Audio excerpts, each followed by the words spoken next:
தமிழ்நாட்டின் வளர்ச்சி பயணத்தில் ஒருவரையும் பின்தங்க விட மாட்டோம். வெல்வோம் ஒன்றாக.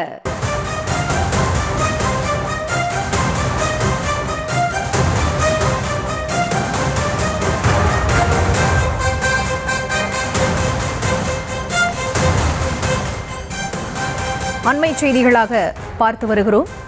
கடலூர் மாவட்டம் வேப்பூரில் இன்று தேமுதிக மக்கள் உரிமை மீட்பு மாநாடானது நடைபெற இருக்கிறது. இந்த மாநாட்டில் கூட்டணி குறித்த அறிவிப்பினை பிரேமலதா விஜயகாந்த் வெளியிடுவார் என்று கூறியிருந்த நிலையில் அது குறித்த பெரும் எதிர்பார்ப்பும் எழுந்திருக்கிறது. விவரங்களை தர இணைகிறார் எமது செய்தியாளர் சுப்புராமன். அவரிடம் பேசலாம். வணக்கம் சுப்புராமன், விவரங்களை நீங்க பதிவு செய்யலாம். வணக்கம். கடலூர் மாவட்டம் வேப்பூர் அருகே பாசார் கிராமத்தில் தேமுதிகவின் மக்கள் உரிமை மீட்பு 2.0 மாநாடு இன்று நடைபெற உள்ளது. தமிழ்நாட்டில் சட்டமன்ற தேர்தலுக்கு இன்னும் சில மாதங்களே இருக்கக்கூடிய நிலையில் அரசியல் கட்சிகள் தங்களுடைய கூட்டணியை இறுதி செய்யக்கூடிய பணியிலும் அதே போல விருப்ப மனு, வேட்பாளர் தேர்வு உள்ளிட்ட பணிகளில் ஈடுபட்டு வருகிறார்கள். அதே போல கட்சியை பலப்படுத்தக்கூடிய நடவடிக்கைகளிலும் சில கட்சிகள் ஈடுபட்டு வருகிறார்கள். குறிப்பாக 2026 சட்டமன்ற தேர்தல் என்பது ஒரு 4 முனை போட்டியாக அமையும் என்று சொல்லப்படுகிற நிலையில் தேமுதிக இதுவரை அதிகாரப்பூர்வமாக எந்த கூட்டணியிலும் இணையவில்லை. கூட்டணி குறித்து தேமுதிக பொதுச் செயலாளர் பிரேமலதா விஜயகாந்த் ஜனவரி மாதம் 9ஆம் தேதி, அதாவது இன்று கடலூர் மாவட்டம் வேப்பூர் அருகே நடைபெறக்கூடிய தேமுதிகவின் மாநாட்டில் நாங்கள் கூட்டணி குறித்து அறிவிப்போம் என்று ஏற்கனவே தெரிவித்திருந்தார். அதற்காக அண்மையில் கூட தேமுதிக தலைமையில் நடைபெற்ற மாவட்ட கழக செயலாளர் கூட்டத்தில் அதாவது மாவட்ட செயலாளரிடம் கருத்தும் கேட்கப்பட்டது. அவர்களுக்கு ஒரு பேப்பர் கொடுக்கப்பட்டு அதில் 3 ஆப்ஷன் கொடுக்கப்பட்டிருந்தது. முதலில் திமுக, அதன் பிறகு அதிமுக, அதன் பிறகு தமிழக வெற்றி கழகம் என்று 3 ஆப்ஷன் கொடுக்கப்பட்டிருந்தது.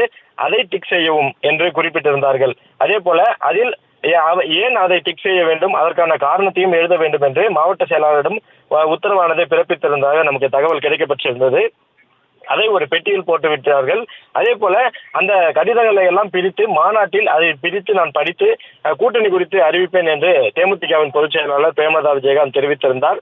ஆனால் தற்போது வரை தேமுதிக சார்பில் கூட்டணி குறித்தான இறுதி முடிவு எடுக்கப்படவில்லை என்று நமக்கு தகவல் கிடைத்திருக்கிறது. குறிப்பாக சில கட்சிகளுடன் மறைமுகமாக தேமுதிக கூட்டணி பேச்சுவார்த்தை நடத்தி வருவதாகவும், அதே போல தேமுதிக கேட்கும் தொகுதிகளின் எண்ணிக்கை கூட்டணியை இறுதி செய்வதில் சிக்கல் ஏற்பட்டிருப்பதாகவும், இதன் காரணமாக இன்று நடைபெறக்கூடிய மாநாட்டில் கூட்டணி குறித்து அதிகாரப்பூர்வமான அறிவிப்பு வெளியாகாது என்று நமக்கு தகவல் கிடைத்திருக்கிறது. குறிப்பாக இந்த கூட்டணி விஷயத்தில் அனைத்து கட்சிகளுமே மும்முரமாக ஈடுபட்டு வரக்கூடிய நிலையில் தேமுதிக நாங்கள் மாநாட்டில் கூட்டணி குறித்து அறிவிப்போம் என்று பலமுறை சொல்லி வந்தார்கள். ஆனால் இன்று நடைபெறக்கூடிய மாநாட்டில் கூட்டணி குறித்து அவர்கள் அறிவிப்பதற்கு வாய்ப்பு குறைவு என்றும், அதே போல கூட்டணி கட்சிகளோடு, அதாவது தங்களுடைய கூட்டணி இறுதி செய்வதில் தொகுதி எண்ணிக்கையில் அவர்களுக்கு சிக்கல் ஏற்பட்டிருப்பதாகவும், அதன் காரணமாகவே அவர்கள் கூட்டணியை இறுதி செய்து இன்று அறிவிப்பு செய்வதில் தாமதம் ஏற்படும் என்றும், கூட்டணி குறித்து இன்று அறிவிப்பு வெளியாகாது என்றும் நமக்கு தகவலானது கிடைக்கப்பெற்றது. விவரங்களை வழங்கியமைக்கு நன்றி சுப்புராமன். தமிழ்நாட்டின் வளர்ச்சி பயணத்தில் ஒருவரையும் பின்தங்க விட மாட்டோம். வெல்வோம் ஒன்றாக.